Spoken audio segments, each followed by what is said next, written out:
Au nombre des principales actions menées, on peut citer la vulgarisation des prévisions saisonnières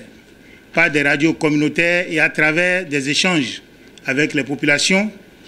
l'activation des plateformes départementales et communales de réduction des risques de catastrophes et d'adaptation au changement climatique, l'introduction en Conseil des ministres d'une communication relative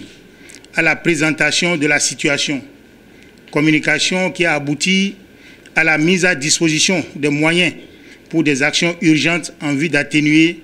les souffrances des populations. Voilà ainsi énumérées par le ministre de l'Intérieur et de la Sécurité publique les différentes actions menées par la plateforme nationale de réduction des risques de catastrophes et d'adaptation climatique afin de limiter les dégâts. Toutefois, il reste encore à faire vu les nombreux dégâts causés par les pluies de ces dernières semaines et l'évacuation d'eau du barrage de Nangmeto. Et c'est dans ce contexte que s'est ouverte la session de la plateforme tenue hier 7 septembre 2022 dans les locaux du ministère du Cadre de Vie en présence des ministres sectoriels. En dépit de toutes ces actions, l'ampleur des dégâts et le caractère imprévisible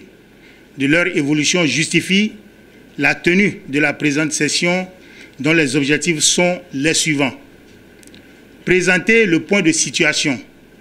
faire le point de mise en œuvre des recommandations de la dernière session. Le directeur général de l'Agence nationale de protection civile, ANPC, qui assure le secrétariat permanent de la plateforme nationale de réduction des risques de catastrophe, présentera le point de situation sur les inondations de cette année avec des suggestions de réponse que nous apprécierons. Ensuite suivra le point sur la mise en œuvre des recommandations de la session annuelle de l'année 2021. Il faut rappeler que le Conseil des ministres de ce mercredi 7 septembre, au nombre de ces mesures, a décidé de renforcer les capacités de la plateforme pour une réponse plus rapide et plus efficace.